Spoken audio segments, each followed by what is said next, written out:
in order to protect yourself, you first need to understand who yourself is. You need to understand the parameters of yourself, and this is the subject of many religions. There's a whole selection of people that want to try and tell you who you are. Actually, that's a common misconception. What they're actually trying to do is trying to tell you the kind of person they want you to be, and inevitably it ends up with you being subservient to their religion. One of the things here I'm trying to do with YouTube basically is, essentially create a way where young people and old people, well, people in general, can actually understand the fact that they are important, and as individual entities are amazing creatures. I call myself Astrovex the fucking man. It's a joke. It's always been a joke.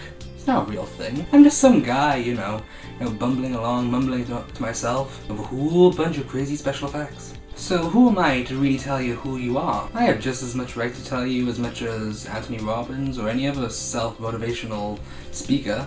They all want to try and give you an identity, but you don't have to because you already got one. Sigmund Freud once said that everything that a man does is based on the desire to be great and the sexual urge. I don't really think I could say the same for women because, obviously I wouldn't even want to touch that subject. And I'm sure for people maybe it's other things like, breeding, mating, that sort of thing. The concept of yourself, you, not the what do you want, the actual you as in yourself. That's a big thing. You try to get rid of all the things in your life that try to tell you who you are. It's like that scene in Fight Club, you are not your checkbook, you are not your jeans, you are not how much money you have in the bank, etc. God, that's a great film. You're left with this core being at the end of it all. And yes, there are some sort of Eastern philosophies on this, lots of meditation and a lot of ritualized ways of trying to figure out who you are. I'd even go as far as saying, prayer and Christianity and all that kind of stuff. Not to disprove them or anything, but they all have their pros and cons.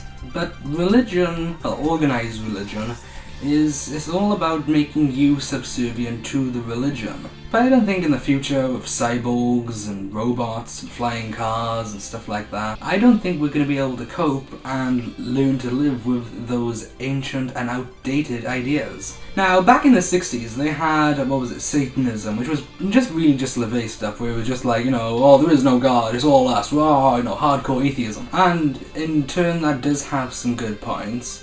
But at the same time, it just sounds like protesting religion for the sake of protesting religion. So getting off religion, I'm going to get back to, what do you want? So once you can figure out what you want, you have to figure out the next step, basically. What do you want to be happy? All of life. From the moment you're born to the time you die, it's all about the pursuit of happiness. And your perceptions as you grow up change on what you want to be happy. When you're little, it could just be milk and cookies. Think about when you were a kid and you wanted a comic book or a magazine or a toy, an action figure or something like that, and you used to save up and do little chores around the house and get pocket money or what's it called in America? Allowance, whatever. I remember once when I was 9 and I did all the little chores around the house and I bought myself a Dennis the Menace Beano comic and a blackcurrant Ribena drink. And I would drink the Ribena very slowly. I would sip it because, I spent ages, doing little chores around the house to get this little Ribena drink.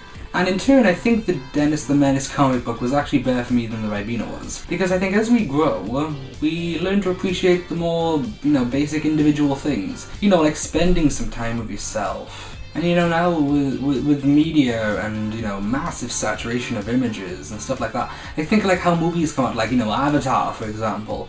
Special effects have to keep getting better and better because if they don't, people get bored with it. It's like we're numb to it. It's like this big media sensory drug in a way. You think how music was back in the old days, back in the 60s, guy singing, playing a guitar, very talented. But think what it'd be like if Rob Zombie and Jimi Hendrix got together and started doing stuff. Wow, we'd have some really interesting stuff going on there. So that's all happened with, music and art and films. And now it's happening with advertising. Advertising has now become this massive thing where they're actually starting experiments now for beaming brainwaves at you to get you to buy stuff. And I'm not afraid, I am afraid of that, but what happens when we're numb to brainwaves being directed at us? What's the next thing? People coming in SWAT teams to burst through your door and force you to go shopping? This is insanity. In fact, let's just put a pause on that for a minute. Let's talk about yourself before we talk about advertising. Who you are. And I've talked about this before with my friends about, media fasting, where you don't watch any TV and you don't read any magazines. Because I think media fasting is very necessary because then you go into sort of an introspective mode of yourself. You start figuring more things about yourself, which is interesting. It's not about who I am, it's about who you are.